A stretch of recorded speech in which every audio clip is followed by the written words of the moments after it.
What's up, everybody? It's Tatiana here. I'm back with another video. I wanted to share 5 things I wish someone would have told me when I was transitioning to be a natural. So let's get right into this so I can tell you what things you need to prepare for with this natural journey. Stay tuned. So, number one thing I wish someone would have told me when I was transitioning to be natural is to be patient.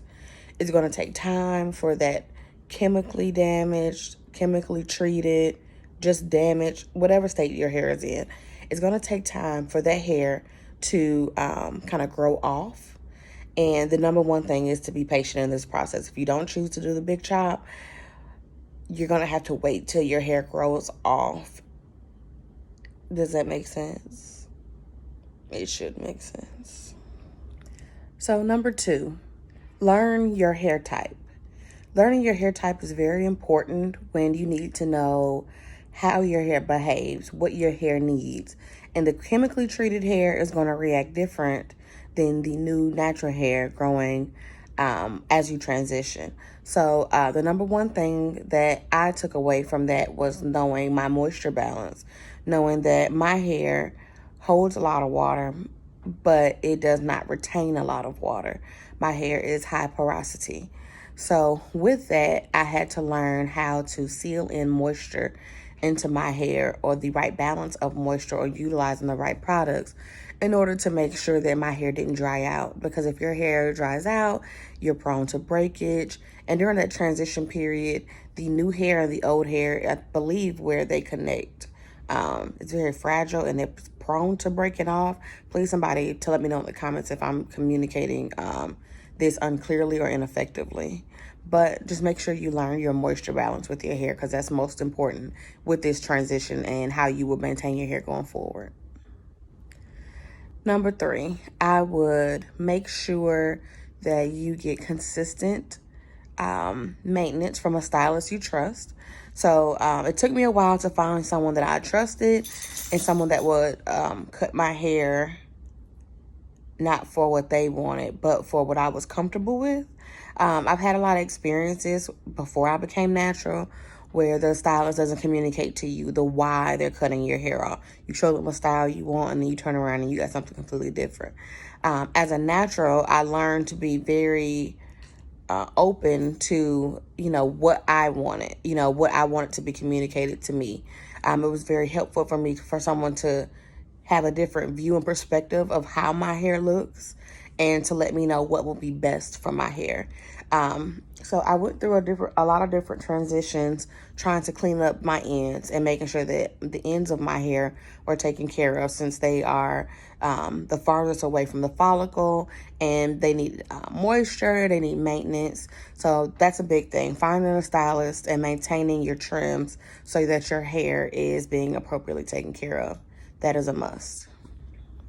Next, I would say finding styles that you're comfortable with, finding ways to wear your hair with low maintenance. And low maintenance doesn't mean to not comb your hair. You still need to care for your hair.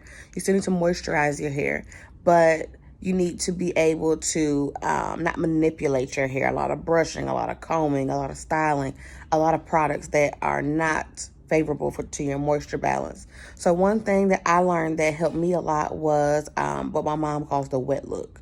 So it's a wet wash and go. So washing my hair, combing it out really good with the products, making sure that I have sufficient product all over my hair, and then just letting it air dry. That worked for me very well. And then I started to experiment. So don't be afraid to experiment. I did braid outs. I did twist outs. I tried to do flat twists and French braids. Not my strongest. But with the braid outs and the twist outs, it helps me maintain my hair. It doesn't tangle as much. It also can be worn as a style, or once you take it down, you can wear it as a style. So if you're not as confident with your hair, depending on the length or the texture, just try different things on your hair. Remember, everybody's hair is not the same.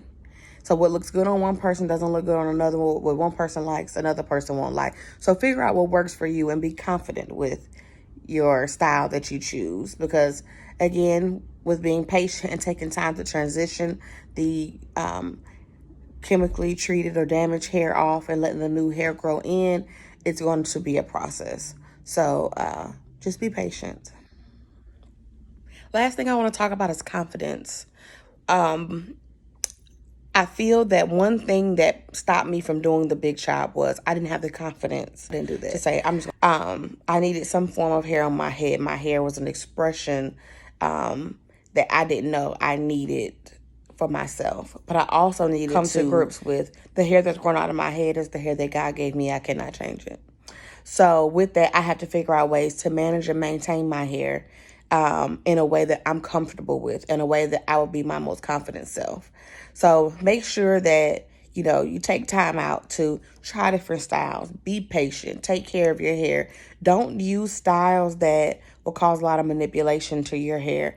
I know I did a lot of braiding and a lot of sew-ins, and then the shaft of my hair, I have a lot of breakage and splitting. So my hair is prone to frizz a lot. So even though I've transitioned to being chemical free, now I have this damage that I'm trying to grow off of my hair.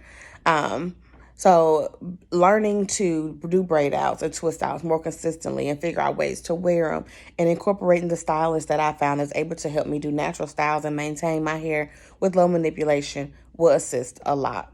So just make sure that in this journey, you're confident and you know what your objective is. My objective was to have healthy hair. I didn't want any more chemicals. I didn't want any more chemical burns. I wanted healthy hair that I can learn how to manage and that I can be confident and proud of. So those are the 5 things I want to share with you all. If you have any questions, if you have any suggestions, please like, comment, share, and subscribe. And thank you all so much for watching my video. And you have a great day. And if you want to share anything or tag me in any of your videos, I will be more than happy to watch. The more knowledge I'm able to get from communicating with my peers, the more I'm able to share with everyone else as well. So thank you so much. Everyone be safe, be happy, be confident. And I'll talk to y'all later.